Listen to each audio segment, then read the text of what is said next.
Get ready for waffle bliss with our baking mix. Discover the simple steps to create irresistibly delicious waffles. Let's dive in and savor the goodness.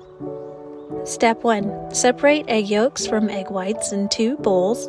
Place your egg yolks in a large bowl and egg whites in a medium-sized bowl.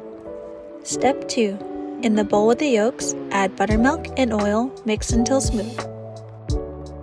Next, add in your sugar and waffle mix. Do not overmix, some lumps are fine. Step 3. Whisk egg whites until fluffy. Small bubbles will have formed. It'll look like sea foam. Then gently fold your egg whites into the batter. Step 4.